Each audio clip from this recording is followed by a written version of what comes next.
Every spring, the same scene unfolds almost everywhere in the modern world. Garden centers roll out seed racks. Online catalogs arrive in inboxes. Hardware stores advertise planting season essentials.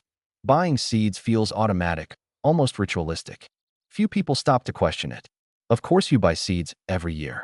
That's just how gardening works. Or so we've been taught. What's striking is how completely this idea has settled into our thinking. The yearly reset feels natural, inevitable, even comforting. The old garden dies. A new one begins. Start fresh. Clean slate. But this sense of normality is deceptive. It hides the fact that for most of human history, farmers did not operate this way at all. The assumption that food production requires annual seed purchases is not ancient. It is recent, very recent. For medieval farmers, the idea of buying seeds every year would have sounded absurd. Seeds were not commodities, they were continuity. They were saved, shared, guarded, and passed down. More importantly, seeds were not the foundation of food production. They were a supplement, a backup. The core of the system relied on plants that returned on their own. To understand how radical the modern shift is, you have to step into a world where labor was exhausting, time was scarce, and failure meant hunger. In that world, any crop that demanded constant restarting was a liability. If a plant died after one season and required reseeding every year, it had better provide something extraordinary in return. Otherwise, it wasn't worth the effort. Medieval farmers asked a simple question that modern systems rarely do. Why should we repeat work that nature is willing to do for us? This mindset shaped everything. Gardens were not planned around catalogs or trends. They were planned around memory. What came back reliably? What survived neglect? What grew stronger instead of weaker over time? A farmer's reputation was not built on novelty, but on consistency. The best gardens were the ones that quietly returned each spring without drama. Contrast that with the modern expectation. Today, gardens are expected to die. Their death is built into the calendar. When autumn arrives, plants wither, beds are cleared, and the cycle ends. This ending is so normalized that we rarely question why it exists. We plan for death instead of continuity. But death is not the natural default of food plants. It is a design choice. Annual crops do exist in nature, but they are opportunists. They thrive in disturbed ground, after floods, fires, or animal movement. They are nature's emergency responders, not its long-term planners. Perennials, plants that live for many years, dominate stable ecosystems. They anchor soil, regulate moisture, and build resilience over time. In wild landscapes, annuals are the exception. Permanence is the rule.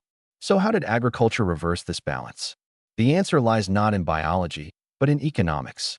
Once food production shifted from household survival to market supply, the incentives changed. A system built on continuity is difficult to monetize. A system built on repetition is not. Annual crops fit neatly into yearly cycles of buying, selling, and accounting. Perennial systems do not reset cleanly. They blur ownership, timing, and profit. When seed buying became normal, something else quietly happened. Knowledge became optional. Instead of understanding how to save seed, divide roots, or maintain long-lived plants, gardeners could simply purchase replacements. Skills were replaced with transactions. Dependence replaced familiarity. This transition didn't feel like loss. It felt like convenience. And that's why it went unquestioned. Within a few generations, the idea that farmers once grew food without yearly seed purchases sounded implausible. Old practices faded from memory. The annual reset became tradition by repetition, not by necessity. This chapter is not about rejecting seeds or romanticizing the past. It is about recognizing how quickly normal can be manufactured. Buying seeds every year feels ancient because it is repeated, but repetition is not the same as tradition. Once you realize that constant reseeding was not always the foundation of food production, a deeper question emerges, one that unsettles the comfort of modern routines. If buying seeds every year was never necessary before, why does it feel unavoidable now? To understand why medieval farmers didn't buy seeds every year, you have to let go of the modern image of a garden as a temporary project. Medieval gardens were not seasonal experiments. They were living systems designed to mature, stabilize, and improve over time. A successful garden was not judged by how much it produced in its first year, but by how little intervention it required in its tenth. At the center of this system was continuity. Medieval farmers relied on four primary methods of propagation: perennials that returned on their own, root division, cuttings, and seed saving. Seeds existed, but they were not the starting point each spring. They were insurance. The real work had already been done years earlier. Perennial plants formed the backbone of the garden. Once established, they reappeared every year without negotiation. They did not require plowing, reseeding, or restarting. Their roots remained alive underground through winter, drought, and neglect. This alone eliminated a massive amount of labor. When spring arrived, food emerged without permission being asked again. Root division was equally important. Many crops multiplied themselves underground. Artichokes produced offsets. Asparagus crowns expanded. Skirret formed clusters. Rhubarb thickened and spread. When plants became crowded or declined, farmers did not return to seed. They divided existing plants and replanted the divisions. This reset the plant's vigor without resetting the system. One plant became many. No purchase required. Cuttings replaced seed for woody and semi-woody plants. Kale varieties, herbs, and certain greens were propagated by taking a piece of the plant and encouraging it to root. This preserved traits exactly: flavor, resilience, productivity, all carried forward without variation. Seeds introduce uncertainty. Cuttings preserve reliability. In a survival economy, reliability mattered more than novelty. Seed saving filled the gaps. When annual crops were grown, seed was carefully collected at the end of the season. This was not casual. It was skilled labor. The healthiest plants were selected. Seeds were dried, stored, and protected. Over time, local varieties emerged. Plants adapted not to abstract climates, but to specific soils, winds, and seasons. Buying seed would have meant importing traits that might fail locally. Saving seed preserved success. The result was a garden that rarely started from zero. Each year built on the last. Beds aged instead of resetting. Soil improved instead of degrading. Knowledge accumulated instead of being replaced by instructions. The garden became familiar, predictable, and forgiving. This familiarity reduced risk. Medieval farmers lived with constant uncertainty: weather, war, disease. Their gardens countered that uncertainty by minimizing variables. Fewer new plantings meant fewer failures. Long-lived crops acted as anchors, ensuring that even bad years produced something. Labor efficiency followed naturally. Front-loaded effort was preferred. A farmer would work harder initially to establish a bed that could be harvested for decades. This made sense in a world where labor was physically exhausting and tools were simple. Endless repetition was not efficient. Longevity was. Even small household gardens followed this logic. Plants were placed close to doors if they were harvested frequently. Long-lived greens were kept within reach. Beds were mulched, not tilled repeatedly. Disturbance was minimized because disturbance favored annual weeds and instability. What's important to understand is that this was not accidental or primitive. It was deliberate design shaped by necessity. Medieval farmers were not ignorant of alternatives. They simply rejected systems that demanded unnecessary repetition. Compare that to the modern garden. Each year begins with disturbance. Soil is turned. Beds are cleared. Seeds are bought. Instructions are followed. Failure is expected and budgeted for. Success is measured per season, not per decade. Medieval gardens asked a different question: how do we make this garden less demanding next year? That single question explains why seeds were not bought annually. Buying seeds every year would have meant admitting failure. Failure of memory, failure of planning, failure of continuity. A good garden did not need constant replacement. It remembered itself. This is the crucial distinction modern systems have lost. Medieval gardens were not optimized for production alone. They were optimized for endurance. And endurance made seed buying the exception, not the rule. Once medieval gardens were established, something remarkable happened. The need for seeds faded into the background. Not because seeds were unimportant, but because they were no longer central. The garden itself became self-renewing. Its most reliable foods did not arrive in packets or sacks. They arrived on their own, year after year, emerging from roots already waiting beneath the soil. Perennial crops were the quiet foundation of this system. They were planted with the understanding that the first harvest might not come quickly, but once it did, it would keep coming. Asparagus is a perfect example. When a farmer planted asparagus crowns, he accepted several years of waiting. During that time, the plant invested its energy underground, building an extensive root system. Once mature, it produced spears every spring for decades. There was no reseeding, no restarting. The bed simply returned. Seed purchases became irrelevant. Perennial crops were the quiet foundation of this system. They were planted with the understanding that the first harvest might not come quickly, but once it did, it would keep coming. Asparagus is a perfect example. When a farmer planted asparagus crowns, he accepted several years of waiting. During that time, the plant invested its energy underground, building an extensive root system. Once mature, it produced spears every spring for decades. There was no reseeding, no restarting. The bed simply returned. Seed purchases became irrelevant. Leafy greens followed the same logic. Certain plants were chosen not because they grew fast, but because they grew back. Greens like Good King Henry emerged early in spring, when little else was available, and continued producing for months without bolting or dying. Harvesting did not kill the plant. Cutting encouraged regrowth. The plant became a permanent fixture, not a seasonal event. Once planted, it erased the need for repeated sowing of annual greens. Flavor crops played an equally important role. Herbs such as lovage were not grown in rows to be replanted every year. They were installed once and allowed to mature into large, resilient plants. A single cutting flavored entire meals. One plant replaced countless purchases. Its presence reduced reliance on trade, storage, and preservation. When flavor grows back automatically, you stop thinking in terms of replacement. Root crops were where medieval ingenuity truly showed. Plants like skirret and rhubarb stored energy underground, allowing gardeners to harvest without killing the plant. Skirret produced clusters of sweet roots that could be taken selectively, leaving the crown intact to regenerate. Rhubarb died back in winter and returned stronger each spring, often outliving the people who planted it. These were not crops you sowed. They were crops you inherited. Artichokes demonstrated another strategy: renewal through division. Individual plants declined after several years, but they produced offsets, new shoots emerging from the base. Instead of discarding the plant and starting from seed, gardeners divided these offsets and replanted them. The genetic line continued uninterrupted. Seed was unnecessary. One planting could be perpetuated indefinitely through simple hands-on knowledge. Even aggressive plants had a place. Horseradish, once planted, spread relentlessly. That persistence was valued. It meant that at least one food source would survive neglect, poor soil, or abandonment.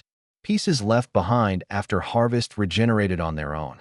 Trying to eliminate it was harder than keeping it. In a world of uncertainty, that kind of stubbornness was an asset. What all these crops shared was a refusal to reset. They did not fit into a yearly cycle of death and rebirth. They blurred the boundary between planting and harvesting. Once established, the act of gardening shifted from creation to maintenance. The garden no longer depended on external inputs to continue existing. Seeds still had a role, but it was secondary. They were used to introduce new plants, adapt to changing conditions, or replace losses after catastrophe. They were not the annual starting line. A medieval farmer did not wake up each spring wondering what to buy. He woke up knowing what would return. This stability shaped behavior. Because the foundation was secure, risk could be managed. Annual crops could be grown alongside perennials without threatening survival. Failure in one area did not mean total loss. The garden absorbed shocks because it was anchored by plants that did not disappear at the first sign of trouble. Modern systems reversed this logic. They placed their foundation on plants that must be recreated every year. Medieval systems did the opposite. They used permanence as their base and treated impermanence as optional. When you see the garden through this lens, the absence of annual seed buying stops being mysterious. It becomes obvious. If your most important foods never need reseeding, why would you center your system on seeds at all? Seeds were tools. The crops that replaced them were the real infrastructure. The shift away from self-renewing gardens did not happen because medieval systems failed. It happened because the world around them changed. Food production slowly moved out of households and communities and into markets, and once that transition began, permanence stopped being an advantage. It became an obstacle. As farming became commercial rather than subsistence-based, Predictability replaced resilience as the primary goal. Markets needed crops that matured on schedule, harvested all at once, and cleared cleanly from fields. Perennial systems, with their long timelines and uneven production, resisted that kind of control. They didn't reset neatly at the end of the year. They carried history with them. That history made them hard to standardize. Annual crops, by contrast, fit perfectly into a commercial rhythm. They could be. This is where seeds quietly changed roles. For most of history, seeds were something farmers produced themselves. They were knowledge embodied. A saved seed represented a plant that had survived local conditions, pests, and weather. When seeds became products, that relationship reversed.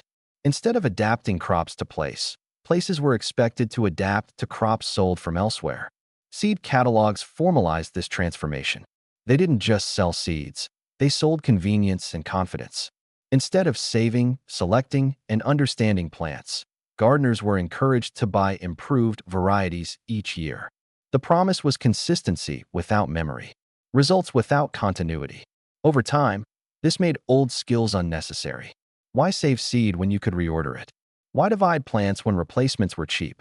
Perennial crops did not fit this model. A gardener who planted long-lived vegetables did not return as a customer. A gardener who divided artichokes or maintained asparagus beds did not need new stock. Knowledge replaced consumption. From a commercial perspective, that was inefficient. As education followed commerce, agricultural instruction narrowed. Schools and extension services focused on crops that aligned with industrial methods. Research funding flowed toward annual varieties that could be bred, patented, and replaced. Perennials, difficult to monetize and slow to change, slipped out of curricula. They were not banned. They were simply ignored. The language changed too. Old practices were labeled outdated or unproductive, even when they continued to outperform modern methods in longevity and stability. Patience was reframed as inefficiency. Waiting became waste. A plant that required years before peak production was treated as inferior, regardless of what it delivered over decades. This mindset reshaped expectations. Farmers and gardeners began to accept constant replacement as normal. When a crop failed, the solution was not adaptation but purchase. When soil declined, fertility was imported rather than rebuilt. Problems were solved with inputs instead of systems. What's important to recognize is that none of this required conspiracy. Incentives alone were enough. A market rewards what can be sold repeatedly. Annual seed purchases generate ongoing demand. Perennial independence does not. Over time, the system selected for what sustained commerce, not what sustained people. By the time seed buying became routine, the older logic felt foreign. The idea that a garden could largely maintain itself seemed unrealistic, not because it was untrue, but because it no longer aligned with experience. Most people had never seen such a garden. The memory had been erased through disuse. When seeds became products, gardens stopped being inherited systems and became seasonal projects. The relationship shifted from stewardship to consumption. Each year began from zero because zero was profitable. This was the moment when buying seeds every year stopped being a choice and started feeling like a rule. Not a law of nature, but a habit reinforced by economics, education, and convenience. The garden didn't forget how to renew itself. We forgot why it ever did. Once buying seeds every year became normal, the consequences unfolded quietly. There was no single moment when the damage became obvious. Instead, small losses accumulated until an entire way of growing food was replaced. What seemed like convenience slowly transformed into dependency, and that dependency reshaped both the land and the people working it. The first cost was resilience. A garden built on annual crops depends on perfect timing. Miss the planting window, and the season is lost. Lose access to seed, and the system stops. In contrast, perennial systems buffer mistakes. They return even when plans fail. When annual crops became the foundation rather than the supplement, food production became fragile. Stability was traded for speed. Soil health declined alongside this shift. Annual planting requires disturbance. Tilling, clearing, and replanting break soil structure and expose it to erosion. Shallow roots pull nutrients from the top layer, leaving deeper reserves untouched. Over time, soil becomes thinner, less alive, and more dependent on external inputs. Fertility stops being something the land generates and becomes something applied from outside. Knowledge eroded as well. Seed saving, division, and long-term garden planning are skills that only exist when they are practiced. Once replacement became the default, these skills lost their relevance. Fewer people knew how to read plant maturity, select seed, or manage perennial beds. Gardening shifted from understanding systems to following instructions. Experience was replaced by packaging. Labor demands increased even as yields appeared to improve. Annual systems create endless beginnings. Every year requires preparation, purchasing, planting, and correction. The work never compounds, it resets. In perennial systems, effort accumulates. Each year builds on the last, reducing the need for intervention. When annuals took over, gardeners became trapped in cycles of repetition disguised as productivity. There was also a psychological cost. Annual dependency normalizes failure. Crops die, beds empty, and the system shrugs. Loss is expected and accepted. In a perennial garden, loss is noticeable because continuity is the standard. Stability changes expectations. When everything resets every year, decline feels invisible. Perhaps the most subtle cost was independence. A garden that cannot reproduce itself cannot sustain its keeper without outside help. Seeds, fertilizers, and inputs become essential rather than optional. This ties food production to supply chains and markets. When those systems falter, so does the garden. What once provided security now mirrors the vulnerabilities of the larger economy. Annual dependency also narrowed diversity. Crops that could not be easily sold or replaced disappeared. Local varieties adapted over generations were lost. Uniformity replaced resilience. Diversity, which once protected against disease and climate shifts, became inconvenient. The garden became simpler and weaker at the same time. None of this was inevitable. These outcomes were not the result of better science or improved understanding. They were the result of design choices shaped by incentives. When replacement is profitable, systems evolve toward replacement. When continuity is unprofitable, it fades. By the time these costs became visible, the original alternatives were already forgotten. Gardens had become seasonal events instead of enduring systems. Annual seed buying felt unavoidable because nothing else was remembered. The true cost of annual dependency is not just money spent on seeds. It is the loss of confidence that food can take care of itself once established. It is the erosion of trust in permanence.